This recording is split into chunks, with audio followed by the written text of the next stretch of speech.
আজকের এই ভিডিওতে বিগিনারদের জন্য আইএলস রিডিং নিয়ে একটা কমপ্লিট স্টাডি প্ল্যান শেয়ার করব। ধরে নেই আপনি আইএলসের প্রিপারেশন রিসেন্টলি শুরু করছেন। আপনার আইএলস রিডিং নিয়ে জিরো নলেজ, আপনি কিচ্ছু জানেন না। এখন আপনি চাচ্ছেন আইএলস রিডিং নিয়ে কাজ করবেন। তাহলে আপনার কিভাবে কাজ করা উচিত, আপনি কোন ভিডিওস দেখবেন, আপনি কোন বইগুলা পড়বেন, তার একটা কমপ্লিট গাইডলাইন আজকের এই ভিডিওতে আমি শেয়ার করব। সো যদি এইরকম হয় যে না আপনি আসলে কিছুদিন ধরে আইএলটিএস এর প্র্যাকটিস করতেছেন এবং আপনার রিডিং সম্পর্কে একটা ওভারঅল আইডিয়া আছে, তাহলে কি আপনি ভিডিওটা দেখবেন না? আমি বলবো হ্যাঁ, আপনি ভিডিওটা অবশ্যই দেখবেন, because I believe Yule gate something new here. আমি এই ভিডিওতে যে কিছু স্টাডি টিপস এবং কিছু স্ট্র্যাটেজি শেয়ার করবো যেগুলো আমি বিশ্বাস করি আপনার উপকারে আসবে। সো আমি ধরে নেই আইএলটিএস রিডিং সম্পর্কে আপনার কোনো আইডিয়া নেই, তাহলে আমি একেবারে জিরো থেকে শুরু করি। আইএলটিএস রিডিংটা আসলে কি?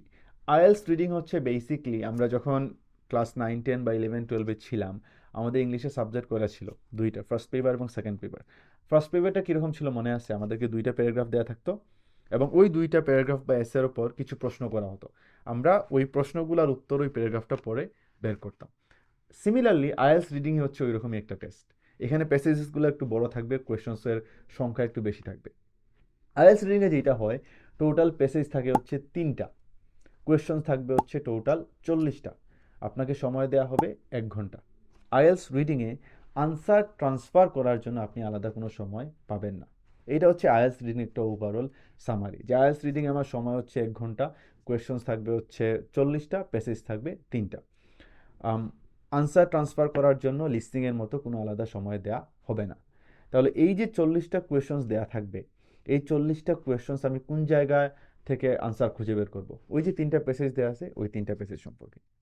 তাহলে যেহেতু আপনি একজন বিগিনার, তার মানে আইএলটিএস রিডিং কি তা সম্পর্কে আপনার একটা ওভারঅল আইডিয়া হয়ে গেছে। নেক্সট স্টেপ কি? নেক্সট স্টেপ হচ্ছে আইএলটিএস রিডিংয়ের মেজর কিছু কমন কোয়েশ্চন টাইপস আছে। আমি যদি কয়েকটা নাম বলি তাহলে বলবো true false not given, yes no not given, list of headings, matching paragraph information, summary, MCQ. Matching টাইপসের মধ্যে আরও বেশ কিছু টাইপস আছে, matching names, matching sentence endings, এরকম আর কি। পুরো কোয়েশ্চন টাইপসের লিস্টটা আমার এই ভিডিও স্ক্রিনে আপনারা দেখতে পাবেন। তাহলে আপনার প্রথম কাজ হচ্ছে আপনি এই কোয়েশ্চন টাইপসগুলো কিভাবে সলভ করতে হয় তা সম্পর্কে একটা ওভারঅল আপনি আইডিয়া নিয়ে নেবেন। এখন এই আইডিয়াটা আপনি কিভাবে নেবেন? আমার এই ইউটিউব চ্যানেলের আইএলটিএস রিডিংয়ের যে প্লে লিস্ট আছে, সেখানে যদি আপনি যান, আমি যে কমন কোয়েশ্চন টাইপসগুলো বললাম, true false not given, yes no not given, list of heading, summary, MCQ, এই প্রত্যেকটা কোয়েশ্চন টাইপসের ওপর আমার অলরেডি লাইভ ক্লাস এবং ভিডিও আপলোড করা আছে। আপনি সেই ভিডিওগুলো দেখতে পারেন, কিভাবে হচ্ছে আমরা এমসিকিউ সলভ করছি, কিভাবে আমরা হচ্ছে লিস্ট অফ হেডিং সলভ করছি, কীভাবে আমরা সামারি সলভ করছি। তো ভিডিওগুলো যখন দেখবেন, আপনি সেই স্ট্র্যাটেজিসগুলো একটা খাতায় নোট করে রাখেন, যে কীভাবে true false not given solve করতে হয়, কীভাবে লিস্ট অফ হেডিং সলভ করতে হয়, কীভাবে হচ্ছে সামারি সলভ করতে হয়। আপনার একসাথে সবগুলা ভিডিও দেখার দরকার নেই। আপনি প্রথমে কোয়েশ্চন লিস্ট করলেন, যেমন true false not given, summary, list of headings, MCQ. তাহলে আমি প্রথমে বলবো আপনি ট্রু ফলস নট গিভেনের ভিডিওটা দেখেন। আমার ইউটিউব চ্যানেলে যে ট্রু ফলস নট গিভেনের ভিডিও আছে, আপনি হচ্ছে সেইটা দেখেন। আমি কীভাবে true false not given solve করছি, কী কী স্ট্র্যাটেজিস ফলো করছি, তা হচ্ছে আপনি একটা খাতায় লিখে রাখেন। এটা হচ্ছে আপনার প্রথম কাজ। আপনি প্রথমে কোয়েশ্চন একটা খাতায় সবগুলা কোয়েশ্চন লিস্ট করবেন, যে রিডিংয়ে কী কী কোয়েশ্চন টাইপ দেওয়া আছে। মেজরগুলো আগে রাখবেন, যেগুলো আমি নাম বলছি, আর মেজরগুলোর নাম লিস্টে প্রথমে দেওয়া থাকবে এবং ওইগুলোর সাথে ডাবল স্টার দেওয়া থাকবে। আপনাদের যে শুধুমাত্র আমার চ্যানেল ফলো করা লাগবে, that's not necessary. IELTS reading নিয়ে বাংলাদেশে আরও অনেক ভালো ভালো ট্রেনার বেশ ভালো ভালো কাজ করছেন, সবারটা তো আসলে দেখার সুযোগ হয় নাই। আমি এখন যদি সাজেস্ট করি তাইলে আমি বলবো বাংলা আইএলটিএস আপনি চ্যানেলটা ফলো করতে পারেন। আইএলটিএস বাংলাদেশ, তাদের ইউটিউব চ্যানেলে বেশ ভালো ভালো কাজ আছে। সো আপনি প্রথমে মনে করেন ট্রু ফলস নট গিভেনের লেকচারটা দেখলেন। ট্রু ফলস নট গিভেনের লেকচার দেখে আপনি ট্রু ফলস নট গিভেনের সবগুলো স্ট্র্যাটেজিস আপনি হচ্ছে নোট করে রাখলেন খাতায়।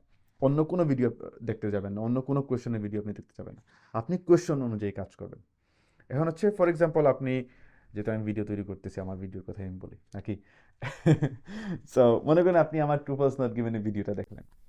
সো ট্রু ফলস নট গিভেনের ভিডিওটা দেখে ট্রু ফলস নট গিভেনের সলভ করা সব স্ট্র্যাটেজিস আপনি লিখে রাখলেন খাতায়। এখন আপনি যেটা করবেন, আপনি হচ্ছে কেমব্রিজ 8টা নেবেন।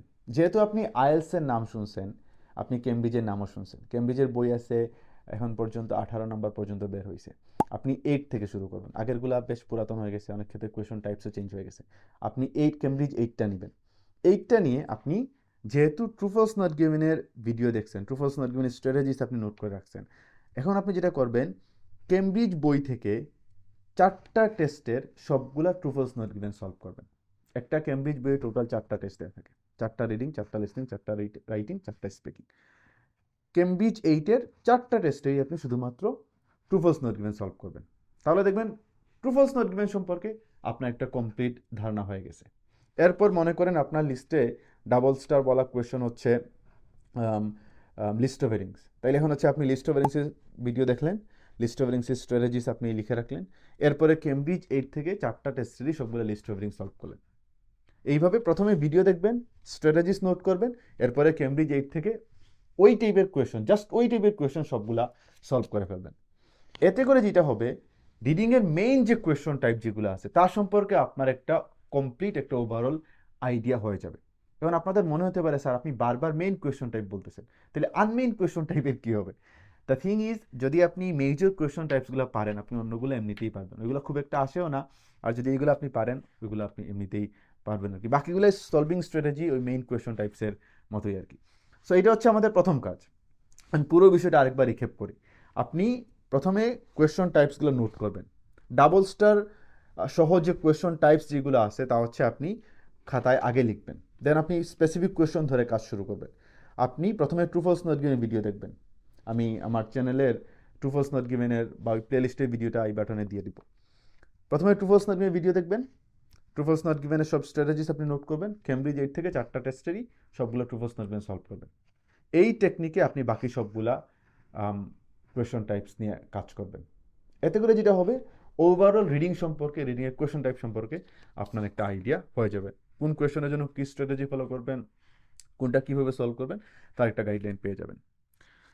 2 নাম্বার টিপটা হচ্ছে, আই গেস আমার আসলে 1 নাম্বার এবং 2 নাম্বার এখানে একই সাথে চলে আসছে। সো আমি সরাসরি 3 নাম্বারটায় চলে যাব। ওই যে 2 নাম্বারটা আমি এটাই লিখে রাখছিলাম লিস্টে, যে স্পেসিফিক কোয়েশন নিয়ে কাজ করা, বাট 1 আর 2 আসলে মার্জ হয়ে গেছে। সো আমি 3 নাম্বারটায় চলে যাচ্ছি। এখন যেহেতু আপনার স্পেসিফিক কোয়েশন টাইপ নিয়ে একটা ওভারঅল আইডিয়া হয়ে গেছে, যে কিভাবে কোন কোয়েশন টাইপ সলভ করা লাগে তা আপনি জানেন, রিডিংয়ে কী কী কোয়েশন টাইপস আছে তা আপনি জানেন, রিডিংয়ে প্যাসেজ করা থাকে তা আপনি তো জানেন অবশ্যই। এখন আপনি কেমব্রিজ 9 নেবেন, যেহেতু কেমব্রিজ 8 আপনার শেষ। কেমব্রিজ 9 নিয়ে আপনি 2টা ফুল টেস্ট দিবেন। কেমব্রিজ 9 নিয়ে আপনি 2টা ফুল টেস্ট দিবেন। 1 ঘন্টা সময় ধরেই দেন। 1 ঘন্টা সময়ের মধ্যে সলভ করতে না পারলে কোনো অসুবিধা নাই। 1 ঘন্টা হয়ে গেছে, আপনি হচ্ছে বন্ধ করে দেন। 40টার মধ্যে আপনি হয়তো 20টা সলভ করতে পারছেন, তার মানে আপনার 20টার মধ্যে যা হবে ওইটাই আপনার স্কোর। সো কেমব্রিজ 9 থেকে আপনি প্রথম 2টা টেস্ট 1 ঘন্টা সময় নিয়ে দিবেন। এটা হচ্ছে আপনার 2 নাম্বার কাজ। কেমব্রিজ বইয়ের পিছনে আনসার দেওয়া আছে, আপনি দেখলেন যে আপনার 1 ঘন্টা সময়ের মধ্যে কেমব্রিজ 9-এর 2টা টেস্টের স্কোর কত আসলো, আপনি একটু কম্পেয়ার করলেন। যদি এইরকম হয়, আমরা 4 নাম্বার টিপে চলে আসছি, এটা ডান। 3 নাম্বার টিপটা কী ছিল? কেমব্রিজ 9-এর প্রথম 2টা টেস্ট দেওয়া। যদি এরকম হয়, আপনার কেমব্রিজ 9 থেকে আপনি যে টেস্টটা দিছেন, যে টেস্টগুলো দিছেন, তাতে আপনার স্কোর আসছে 10, 12, 15 এইরকম, তার কারণ আসলে আপনার রিডিং আন্ডারস্ট্যান্ডিংয়ের সমস্যা। রিডিং আন্ডারস্ট্যান্ডিংটা কি? রিডিং আন্ডারস্ট্যান্ডিং হচ্ছে আপনি আসলে যখন ইংলিশ সেন্টেন্সেস পড়তেছেন তখন আপনি আসলে বুঝতে পারতেছেন না। বিকজ আপনি একটু খেয়াল করেন, মেইন যে কোয়েশন টাইপ কী কী, তারপর আপনি আলাদা ভিডিও দেখছেন, সব স্ট্র্যাটেজিস আপনি নোট করে রাখছেন, আপনি একটা কেমব্রিজ বই থেকে স্পেসিফিক কোয়েশন নিয়ে কাজ করছেন। তার মানে কোয়েশনের ট্রিক্স, টেকনিক, স্ট্র্যাটেজিতে আপনার আর কোনো সমস্যা নাই। এখন তাহলে সমস্যাটা কোন জায়গায় হচ্ছে? এখন সমস্যা হচ্ছে আপনি যখন ইংলিশ পড়তেছেন, সেন্টেন্স যখন পড়তেছেন, তখন আপনি মিনিং বুঝতে পারতেছেন না। এবং এই জায়গায় এই ভিডিওটা, যারা অনেকদিন ধরে রিডিংয়ে আইডিয়া আছে, কোয়েশন টাইপ কি জানেন কিন্তু স্ট্রাগল করতেছেন, তাদের জন্য এই টিপটা ইফেক্টিভ। এখন হচ্ছে রিডিং আন্ডারস্ট্যান্ডিং নিয়ে কাজ করা লাগবে। কারণ আপনি যদি আসলে ইংলিশ সেন্টেন্স পড়েই বুঝতে না পারেন, তাহলে আপনার পক্ষে ভালো করাটা ডিফিকাল্ট। বিষয়টা অনেকটা এইরকম, মনে করেন আপনি ব্যাডমিন্টন খেলায় যাবেন। এই এক্সাম্পলটা আমি আই গেস আরও কোনো একটা ভিডিওতে দিছি। আপনার কাছে হচ্ছে মানে 5,000 টাকা দামের একটা ব্যাট আছে, ফ্লাওয়ার আছে, ক্যাটস আছে, মানে ব্যাডমিন্টন খেলার জন্য যা যা ইকুইপমেন্ট আছে সব আছে, কিন্তু আপনি ব্যাডমিন্টন খেলাটা জানেন না। তাহলে কি এই যে ভালো ব্যাট, ভালো ফ্লাওয়ার, ভালো কেয়ার্স আপনার কি পারফরমেন্স বুস্ট করতে পারবে? পারবে না। কিন্তু আপনি যদি ব্যাডমিন্টন খেলাটা জানেন, if you know how to play badminton, তাহলে আপনি 500 টাকার বেট দিয়ে নামলেও মোটামুটি খেলে আসতে পারবেন। ওই জায়গায় যদি আপনি হচ্ছে 5,000 টাকার বেট নেন, আপনার পারফরমেন্স বুস্ট হবে। সিমিলারলি রিডিংয়ে আমাদের মূল খেলাটা, মেইন গেমটা হচ্ছে রিডিং আন্ডারস্ট্যান্ডিং। আপনি যদি পড়ে বুঝতে না পারেন, যত টেকনিক জানেন, যত ট্রিক্স জানেন, আপনার কোনো কাজে দিবে না। এই যে ট্রিক্স টেকনিক্স, এগুলো ওই ব্যাট, ফ্লাওয়ার, কেয়ার্স, তারপর ইভেন পিচের মতো। কিন্তু যদি খেলা না জানেন, এগুলো কোনো কাজে দিবে না।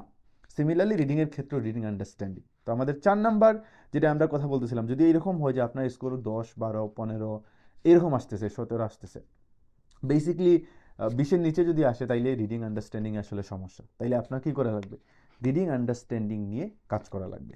তাহলে 4 নাম্বার টিপটাতে আইসা আমরা বুঝতে পারলাম আমাদের আসলে মূল সমস্যাটা কোন জায়গায়। যদি আমাদের স্কোর 10 থেকে 15-র মধ্যে হয়, তাহলে আমাদের রিডিং আন্ডারস্ট্যান্ডিংয়ের সমস্যা। 20-এর, ইনফ্যাক্ট 10 থেকে 15 না, আসলে 20-এর নিচে হলে আমাদের রিডিং আন্ডারস্ট্যান্ডিংয়ের সমস্যা। তার মানে আমার আগে হচ্ছে রিডিং আন্ডারস্ট্যান্ডিং নিয়ে কাজ করা লাগবে। এখন আসি রিডিং আন্ডারস্ট্যান্ডিং নিয়ে আমরা কিভাবে কাজ করব। এই জায়গায় আজকের এই ভিডিওটা আমরা যারা রিডিং নিয়ে স্ট্রাগল করতেছি তাদের জন্য ইফেক্টিভ। বিকজ আপনি যদি ইংলিশ পড়েই বুঝতে না পারেন, সেই ক্ষেত্রে আপনি যত টেকনিক জানেন, যত ট্রিক্স জানেন, আপনার কিন্তু স্কোর বুস্ট হবে না। কারণ আপনাকে হচ্ছে আগে পড়ে বুঝতে পারা লাগবে। একটু আগে আমরা যে এক্সাম্পলটা দিলাম, আপনি যদি ব্যাডমিন্টন খেলা না জানেন, তাহলে আপনি যত ভালো ব্যাট নিয়ে খেলতে নামেন, যত ভালো ফ্লাওয়ার থাকুক, আপনার কিন্তু আপনি কিন্তু পারফর্ম করতে পারবেন না। সিমিলারলি যদি আপনি পড়ে বুঝতে না পারেন, আপনি যত টেকনিক জানেন, যত ট্রিক্স জানেন, আপনার কিন্তু কাজে দিবে না। তাহলে এই রিডিং আন্ডারস্ট্যান্ডিং নিয়ে আমরা কীভাবে কাজ করব, এই নিয়ে আমার একটা ভিডিওতে আমি অলরেডি কথা বলছি। আমি ওই ভিডিওতে 2টা অ্যাক্টিভিটিস এর কথা বলছি, যেগুলো আমি বলছি একটানা 15 থেকে 20 দিন ফলো করার জন্য। তো যেহেতু আমি একটা ভিডিওতে অলরেডি এই নিয়ে কথা বলছি, আজকের ভিডিওতে বলে আমি আর লম্বা করতে চাচ্ছি না, সময় নষ্ট করতে চাচ্ছি না। ওই ভিডিওটার লিঙ্কটা আজকের এই ভিডিও ডেসক্রিপশনে দেওয়া থাকবে 1 নাম্বারেই। আমি আপনাদেরকে বলবো, আমি যে ভিডিওটার কথা বলতেছি অন্য একটা ভিডিও, ওই ভিডিওতে আমি যে 2টা অ্যাক্টিভিটিসের কথা বলছি, তা হচ্ছে আপনারা একটানা 15 থেকে 20 দিন ফলো করেন। যদি আপনারা একটানা 15 থেকে 20 দিন ফলো করতে পারেন, রিডিং আন্ডারস্ট্যান্ডিংটা আপনাদের একটা জায়গায় চলে যাবে, দেখবেন অটোমেটিক্যালি স্কোর বুস্ট হচ্ছে। এটা হচ্ছে যাদের স্কোর 20-এর নিচে। যাদের স্কোর 20-এর উপরে, তারা কি করবেন একটু পরে আসতেছি। তো যদি এরকম হয়, আপনি ক্যামব্রিজ 9 থেকে দেওয়ার পর আপনার স্কোর যেমনটা বললাম, যদি 15 থেকে 20 বা 10 থেকে 20-এর মধ্যে থাকে, আমি আপনাকে বলবো ওই 2টা কাজ আপনারা করেন। ওই 2টা কাজ কোন জায়গায় পাবেন? ওই যে আরেকটা ভিডিওর কথা বলছি, এই ভিডিও দেখলে আপনারা পাবেন। আপনারা একটানা 15 থেকে 20 দিন ফলো করেন। ফলো করার পর হচ্ছে আমার ফেসবুক পেজ আছে, লিঙ্ক দেয়া আছে। আপনারা আমাকে একটা মেসেজ দিন যে স্যার, আমি হচ্ছে একটানা 20 দিন ফলো করছি বা 15 দিন ফলো করছি, আমার হচ্ছে আগে স্কোর ছিল এই, বর্তমানে আছে এই, এখন হচ্ছে আমার নেক্সট স্টেপটা কি, এখন আমার কী করা উচিত। সেক্ষেত্রে আমি হচ্ছে আপনাকে পরবর্তী গাইডলাইনটা দিব। সো এই ভিডিওটা যারা দেখলেন, যারা একেবারেই বিগিনার, আশা করি বুঝতে পারছেন যে রিডিং আসলে কি, রিডিংয়ের কোয়েশন টাইপ কয়টা, কীভাবে প্রত্যেকটা কোয়েশন টাইপ নিয়ে কাজ করবেন, কীভাবে রিডিং আন্ডারস্ট্যান্ডিং নিয়ে কাজ করবেন। সো ফাইনাল যে 5 নাম্বার যে টিপটা, যেটা বলে আমরা শেষ করব, ওই যে ভিডিওতে বলা যে 2টা অ্যাক্টিভিটিস, তা 15 দিন ফলো করেন, করলে দেখবেন আপনার স্কোরটা একটা জায়গায় চলে গেছে, লেভেল একটা জায়গায় চলে গেছে। এরপর যদি না বুঝতে পারেন, আমার ফেসবুক পেজে একটা মেসেজ দেন, I'll try to help you. আর যাদের স্কোর 20-এর উপরে আছে, হয়তো বা 22, 23, 25 বা 27, 28 গিয়ে স্টাক হয়ে গেছে, তারা কী করবেন? তাদেরকে বলবো, যেহেতু 20+ আসতেছে, তার মানে রিডিং আন্ডারস্ট্যান্ডিংটা একটা জায়গায় আসে দেখেই 20+ আসতেছে। এখন আপনারা যেটা করবেন, ডেইলি একটা করে ফুল টেস্ট দেন। একটা ফুল টেস্ট দেওয়ার পর 3টা কাজ অবশ্যই করবেন। প্রথম কাজটা হচ্ছে, এই 40টার মধ্যে আপনার যতগুলো ভুল হবে, মনে করেন 20টা হয়েছে, 20টা ভুল গেছে, এখন আপনার কাজ হচ্ছে এই 20টা মিস্টেক অ্যানালাইসিস আপনি করবেন, যে কেন ভুল গেল, কোন কারণে তাদের আনসারটা হয়েছে, আপনারটা ভুল গেছে, সেই এক্সপ্লেনেশনটা আপনি খুঁজে বের করেন। এতে আপনার ক্রিটিক্যাল থিঙ্কিং এবিলিটিটা বাড়বে, সেম মিস্টেকটা আপনি করবেন না। এটা হচ্ছে প্রথম কাজ, মিস্টেক অ্যানালাইসিস করা। 2 নম্বর কাজ হচ্ছে 3টা প্যাসেজেরই আননোন শব্দগুলো শিখেন। যে 3টা ফুল টেস্ট দিলেন, ওই ফুল টেস্টে যে 3টা প্যাসেজ আছে, ওই 3টা প্যাসেজে আননোন শব্দগুলো শিখেন। এতে করে দেখবেন আপনার লেক্সিক্যাল রিসোর্সটা ইম্প্রুভ হবে। পরবর্তী টেস্টে দেখা যাবে এই শব্দগুলি আপনি ঘুরে ফিরে পাচ্ছেন। 3 নম্বর কাজটা হচ্ছে, 3 নম্বর যে প্যাসেজ যেটা, তা হচ্ছে আপনি A to Z ভালো করে ফুল বুঝে বুঝে রিডিং পড়েন। হ্যাঁ, এই 3টা কাজ করতে গেলে আপনার অনেক সময় নষ্ট হবে। আপনি বলতে পারেন, স্যার আমার তো অনেক সময় নষ্ট হয়ে যাবে। জি না, আপনার সময় নষ্ট হচ্ছে না, এইটাই প্র্যাকটিস, আপনি এইটাই করবেন। আপনি একটার পর একটা টেস্ট দিচ্ছেন, আপনি সময় সেভ করতেছেন, কিন্তু আলটিমেটলি আপনার লাভটা কী হচ্ছে? আপনার স্কোর তো বাড়তেছে না। কিন্তু একটা রিডিং টেস্ট দেওয়ার পর যদি আপনি একটা টেস্টের পিছনে আরো 3 ঘন্টা ব্যয় করে আপনি 3টা প্যাসেজ রিডিং পড়েন, আমি 3টা প্যাসেজ রিডিং পড়ার জন্য বলি নাই, বিকজ আমি জানি এটা আপনারা করবেন না, ওই জন্য আমি একটা প্যাসেজ বলছি। 3টা প্যাসেজ পড়তে পারলে আরও ভালো। আপনি যদি 3টা প্যাসেজের আননোন শব্দগুলো শিখেন, আপনি যদি মিস্টেকগুলো অ্যানালাইসিস করেন, আপনার রিডিং সেন্সটা বাড়বে এবং দেখা যাবে এই জিনিসটা আপনার ওভারঅল স্কোরটা 20 থেকে আস্তে আস্তে 22, 25, 30 বুস্ট করতে সাহায্য করবে। আর যদি এই কাজগুলো না করে যদি জাস্ট একটার পর একটা রিডিং টেস্ট দিতে থাকেন, সেক্ষেত্রে কিন্তু স্কোর ইমপ্রুভ হবে না। সো আজকের ভিডিওটা আমরা এখানেই শেষ করব। Thanks for watching. আশা করি রিডিং সম্পর্কে যাদের কোনো ধারণা ছিল না, তারা যদি এই ভিডিওটা শেষ পর্যন্ত দেখেন, রিডিং নিয়ে একটা ওভারঅল আইডিয়া পেয়ে গেছেন যে রিডিংয়ে প্যাসেজ কয়টা থাকে, রিডিংয়ের সময় কতক্ষণ থাকে, রিডিংয়ে কোয়েশ্চনস কয়টা থাকে, কোয়েশ্চনস অনুযায়ী আমরা কিভাবে কাজ করব, আমরা কিভাবে একেবারে বিগিনার থেকে এক্সপার্ট হওয়া পর্যন্ত আসলে যা যা দরকার, আমার মনে হয় আমি তাই এই ভিডিওতে শেয়ার করতে পারছি। সো ভিডিওটা যদি ভালো লেগে থাকে অবশ্যই শেয়ার করবেন, and I'll see you soon with a new video. আল্লাহ হাফিজ, আসসালামু আলাইকুম।